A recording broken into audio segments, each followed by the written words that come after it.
Call of Duty has become quite the topic of conversation, especially with the release of the newest game, Modern Warfare 3, and the unfortunate PR disaster it has been.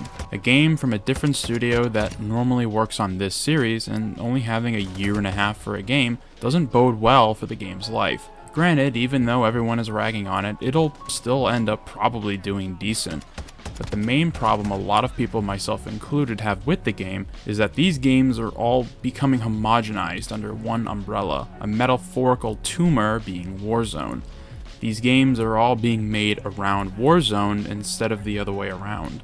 Unfortunately, Warzone is too big for its own good at this point, and it's unlikely we will see any major changes to the formula. That is, unless Daddy Microsoft steps in and changes things personally.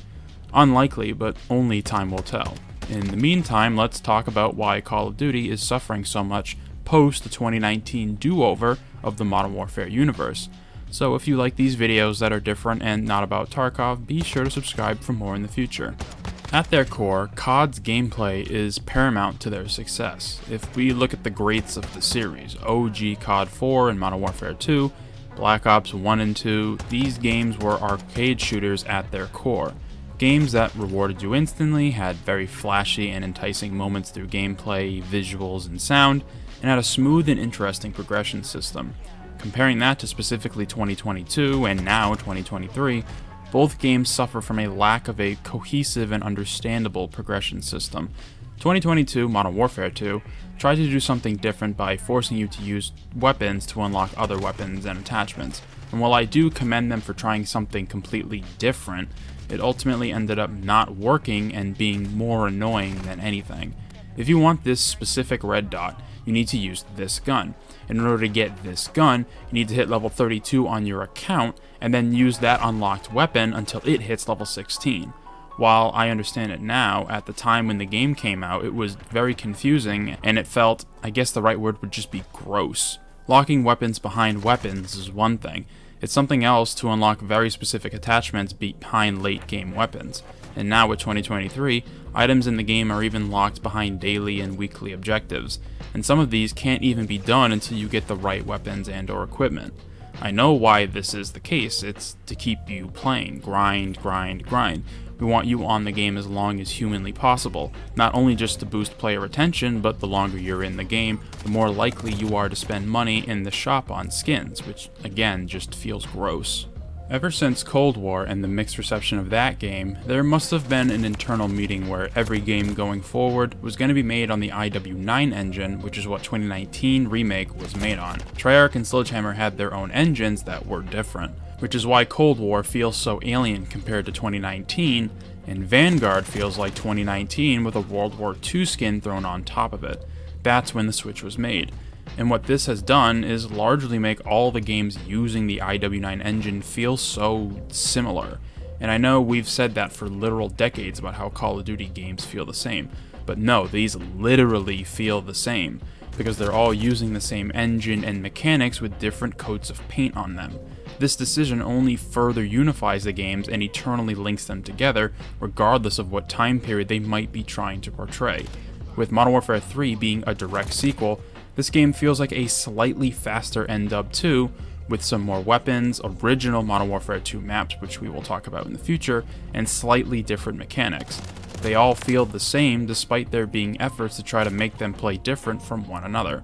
What also ends up happening is there becomes this distinct lack of personality for the games. And all that is made up for by the wild and wacky skins you will inevitably see across the battlefield. It doesn't help also that the games are now just bundled under the tagline of Call of Duty HQ instead of their own individual games for whatever storefront you end up using.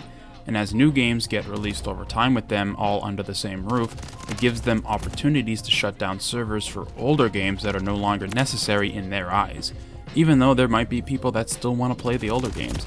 Activision does not want you to play the old games, they want you forever on the new ones, which is why they have been sending out cease and desist letters to any groups making launchers for old games to keep them alive, which is a dick move on their part. Even if they are within their legal rights to do so, you just don't do that, honestly. These games feel the same, no matter how much they change. 2019, 2022, and now Modern Warfare 3 all look and feel the same. Without the HUD on, if you showed reload animations for the same gun across all the games, it would be very hard to tell which one is which. And here lies another problem with homogenizing games. There is a severe lack of personality. We talked about this a little while ago, but even if you look at the original COD 4, Modern Warfare 2, and Modern Warfare 3, each game is so different from one another, even though they all are direct sequels to one another.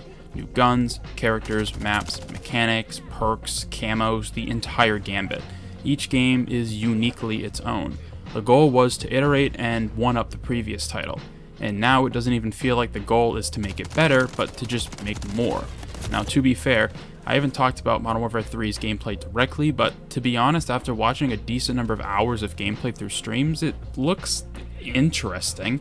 I wasn't jiving with it during the beta, and ended up just noticing how much it was the same from 2022. But if it wasn't $70 freaking, I would be partially inclined to actually buy it. But that price for what Modern Warfare 3 is offering? No chance. Sorry, not sorry. Call of Duty suffers from the idea of the Ouroboros, a snake eating itself. These games eat themselves with each new release. It hasn't been about making an interesting, fast-paced arcade shooter with tons of replayability. Instead, it has become the lowest common denominator that will sell and keep people playing long enough to invest into either the Battle Pass, the store, or in worst cases, both. Homogenized games don't work in the long run, and any future titles are going to be scrutinized to the highest degree possible, especially after what has happened with this game, which, if I might add, is not the developer's fault. The people who make the game, design the art, write the code, these people are savages for being able to make a game in under a year and a half. It's the higher-ups, directors, and executives that ruin the chance of COD returning to its former glory.